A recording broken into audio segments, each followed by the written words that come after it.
नमस्कार सभी को। तो जैसे कि लास्ट क्लासेस में हमने डिस्कस किया था रिगार्डिंग जोग्राफिकल थॉट के बारे में। हमने जाना था कैसे जोग्राफिकल थॉट जो सब्जेक्ट है क्या उसकी इम्पोर्टेंस है, इस सब के बारे में हमने जाना था। तो आज हम डिस्कस करेंगे बेसिकली ग्रीक स्कॉलर्स के बारे में। तो हमने डिस्कस किया था कि हम सारे की पूरी सीरीज़ लाएंगे, तो आज हम डिस्कस करेंगे ग्रीक स्कॉलर्स और रोमन स्कॉलर्स के बारे में। तो जो इम्पोर्टेंट ग्रीक स्कॉलर्स हैं उसमें हैं होमर, थेल्स, पाइथागोरस, हेकेटियस, हेरोडोटस, प्लेटो, एरिस्टोटल, एरिस्टोस्थनीज, हिपार्कस और पोसिडोरस। हम इन सब के बारे में डिस्कस करेंगे, क्या क्या इन्होंने इंपॉर्टेंट वर्क किए हैं, हम इनके बारे में जानेंगे। हम रोमन जोग्राफर्स के बारे में भी जानेंगे। और जो लास्ट ईयर्स में यूजीसी नेट जेआरएफ में कौन कौन से इंपॉर्टेंट क्वेश्चन आए हैं, 2-3 क्वेश्चन से एक आइडिया के लिए, वो भी हम डिस्कस करेंगे। तो तुम स्टार्ट करते हैं।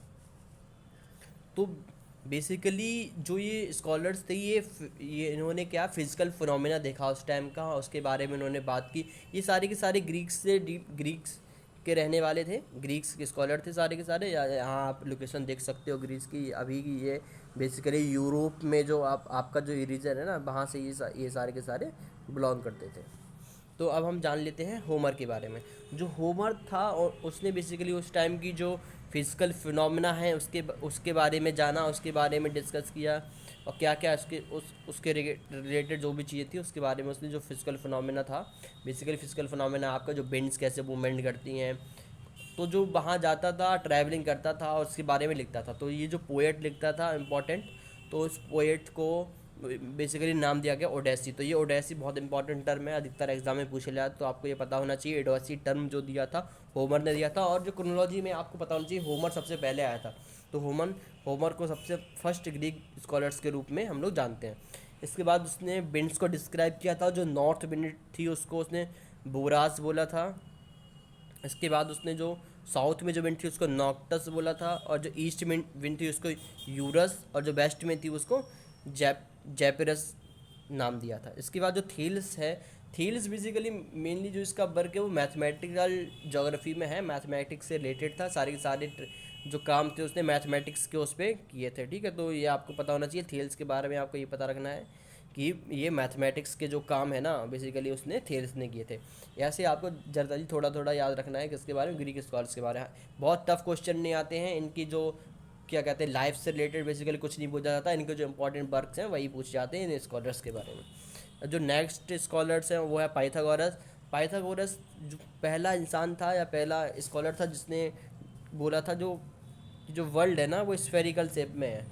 ठीक, तो इसके बारे में इसने बात की थी। इसको बेसिकली फादर ऑफ नंबर्स बोला जाता है। जो पाइथागोरस है इसको किसका फादर बोलते हैं, बेसिकली इसको फादर बोलते हैं नंबर्स का। ठीक है, तो आपको पाइथागोरस के बाद आप पाइथागोरस थ्योरम के बारे में पढ़ा होगा आपने, तो इन्होंने पाइथागोरस थ्योरम भी दी थी। तो बहुत इंपॉर्टेंट है, लेकिन ज्योग्राफी में बस आपको एक दो चीज़ें याद रखनी है। सारा के सारा इनका जो अदर वर्क्स है इनको स्कॉलर्स इसलिए बोला जाता है क्योंकि ये और भी सब्जेक्ट में या और भी डिसिप्लिन में इनका काम है, इसलिए हम इनको बोलते हैं। बेसिकली इस वजह से हम इनको स्कॉलर्स बोलते हैं, इसलिए हम इनको जोग्राफर्स नहीं बोलते। अगर इनका काम सिर्फ जोग्राफी की फील्ड में हुआ होता तो उस टाइम पे जोग्राफी एज अ सब्जेक्ट भी ग्रो नहीं था, तो उस टाइम इस वजह से हम इनको क्या स्कॉलर्स बोलते हैं। अब जो नेक्स्ट हमारे हैं स्कॉलर वो हैं हमारे हेकेटियस। तो जो हेकेटियस है इन्होंने सबसे पहले जो रिटिन ट्रेडिशन है ना कि जोग्राफी कोई भी चीज़ को लिखने का जो है ट्रेडिशन, इन्होंने जोग्राफी में स्टार्ट किया था। किसने? हेकेटियस ने। तो ये चीज़ आपको पता होना चाहिए। इनकी जो बुक है वो जेस पेरेडस करके इनकी बुक है, जिसको भी इसके डिस्क्रिप्शन ऑफ अर्थ है। इन्होंने उस टाइम की अर्थ के बारे में बताया। और इन्होंने बोला कि ये जो क्या जो बेसिकली ये जो इजिप्ट है ना ये गिफ्ट है नाइल रिवर का। ये जो जो इजिप्ट का जो रीजन है वहाँ पे क्या है बेसिकली अच्छे प्लेन, कुछ रीजन इसका प्लेन है और वहाँ जो वहाँ का लोअर रीजन है वहाँ पे क्या अच्छे अमाउंट में एग्रीकल्चर होती है। तो उन्होंने बोला ये क्या है बेसिकली गिफ्ट है। इनको एंशियंट जोग्राफी का फादर ही बोलते हैं। तो ये फैक्ट भी आप इनको याद रख सकते हो। और उन्होंने उस टाइम की जो वर्ल्ड था उसका डिस्क्रिप्शन दिया था। और इनकी जो बुक है वो हम देख चुके हैं, जस्ट पैराडाइज करके इनकी बुक है, बेसिकली डिस्क्रिप्शन ऑफ आर्ट। तो हेकेटियस को आपको पता होना चाहिए। ये आपका एलिमिनेशन के लिए भी इंपॉर्टेंट रोल प्ले करते हैं। कुछ जैसे स्कॉलर्स हैं जिन्होंने कुछ इंपॉर्टेंट काम किए, अगर आपको पता है और वो ऑप्शन में हैं तो इजीली आप एलिमिनेट कर सकते हो। इस वजह से ये आपके इंपॉर्टेंट है। नेक्स्ट आपका जो है हेरोडोटस। हेरोडोटस जो है जोग्राफी से ज़्यादा इसको हिस्ट्री में पढ़ा जाता है, इनको फादर ऑफ हिस्ट्री हैं।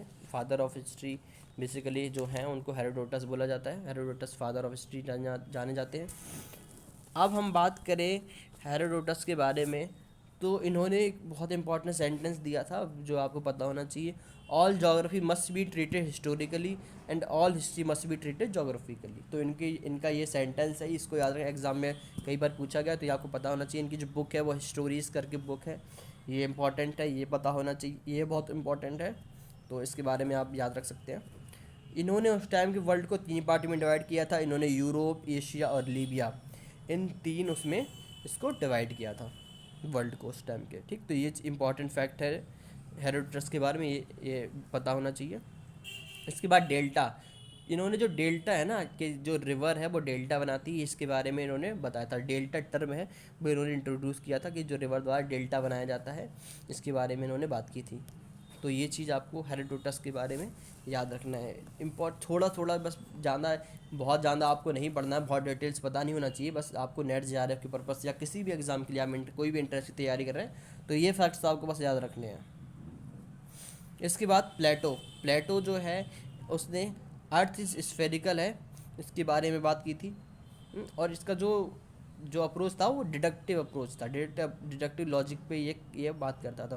प्लेटो और एरिस्टोटल 2 ऐसे स्कॉलर्स हैं जिनका ज्योग्राफी में कम काम है, इनका जो बाकी आपका सोशोलॉजी है, फिलॉसफी है, इनमें इनका बहुत सारा काम है कि जो थ्योरीज हैं वो चलती है। लेकिन हमें यहाँ सिर्फ थोड़ा ही थोड़ा पता है कि इनके क्या इनका अप्रोच था, किस लॉजिक पे ये काम करते थे।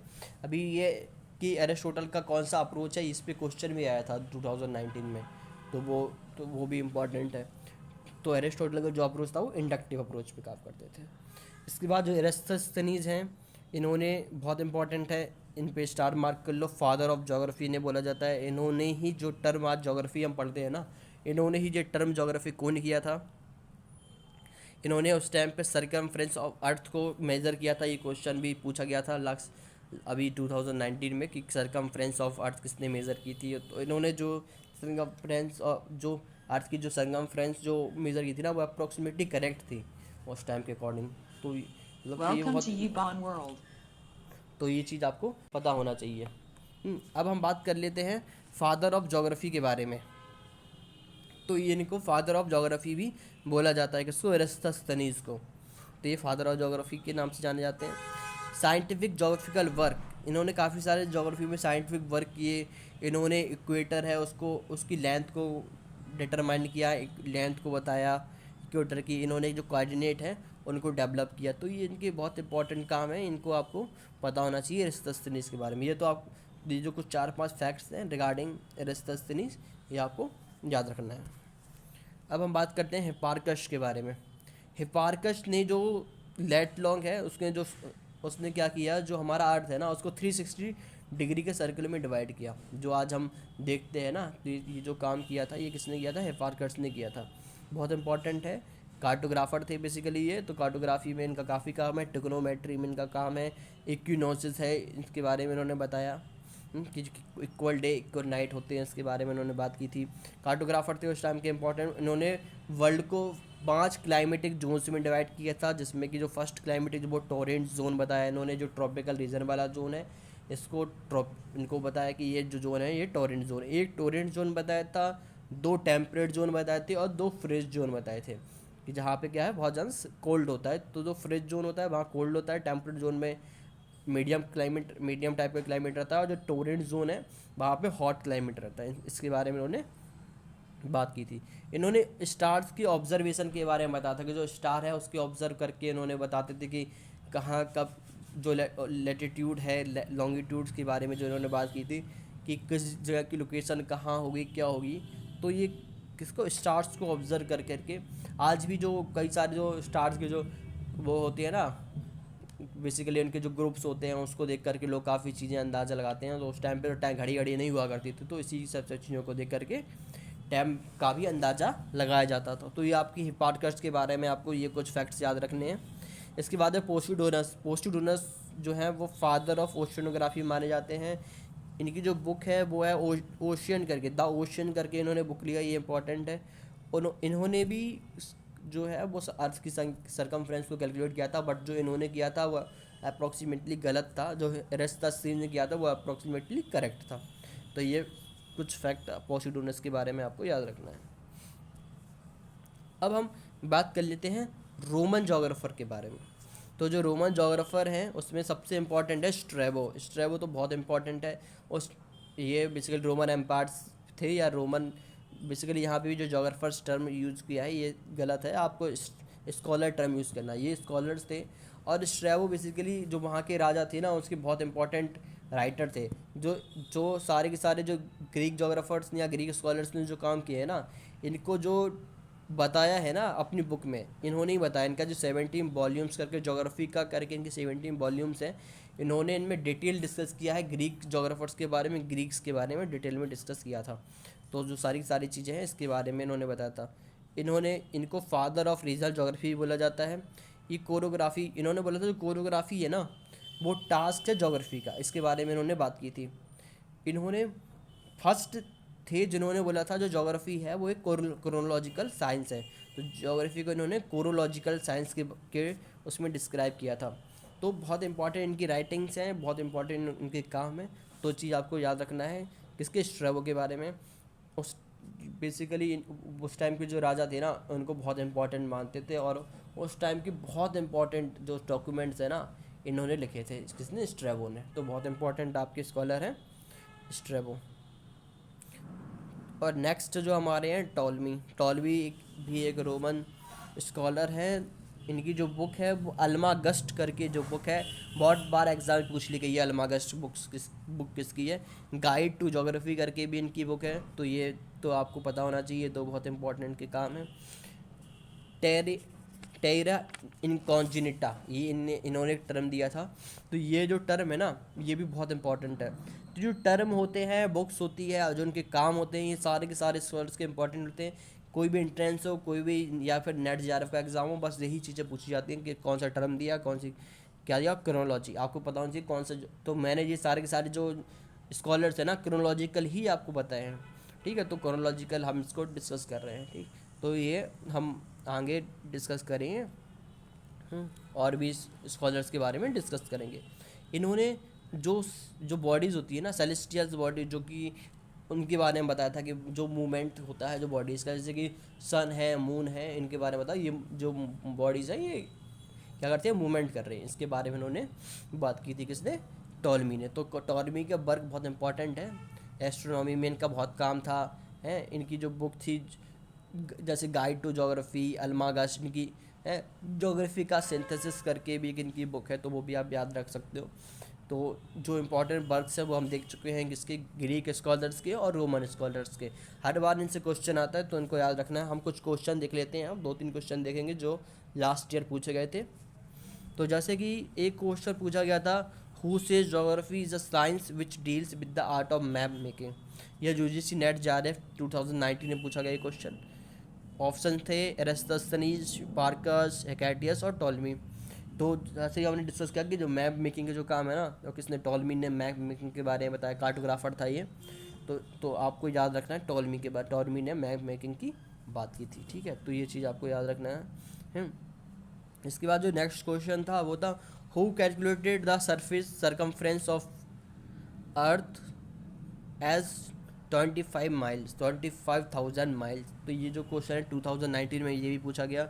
ऑप्शन है थेल्स, पोसिडोनस, हिप्पार्कस और एरिस्टोस्थनीज। तो जैसे कि हमने डिस्कस किया था, एरिस्टोस्थनीज ने जिन्होंने टर्म दिया है ज्योग्राफी, उन्होंने सरकमफ्रेंस ऑफ अर्थ को कैलकुलेट किया था उस टाइम पे। तो ये आपका सही है इसका, एरिस्टोस्थनीज। पोसिडोनस ने भी किया था लेकिन पोसिडोनस ने गलत किया था। ठीक है, तो इसको आपको पता होना चाहिए, एरिस्टोस्थनीज का आंसर है। नेक्स्ट जो है, तो नेक्स्ट जो आपका क्वेश्चन है वो है बेसिकली रिगार्डिंग स्ट्रैबो। ठीक है, आंसर इसका स्ट्रैबो है। और जो इन्होंने पूछा कि who amongst the following was a Roman geographer. तो बस तो इस बहुत सिंपल क्वेश्चन है। तो ऐसे ही सिंपल सिंपल क्वेश्चन आते हैं, किसने सरकमफ्रेंस की बात की, किसने किसने कौन सी बुक लिखी है, अल्मागस्ट करके बुक्स पूछी जाती है।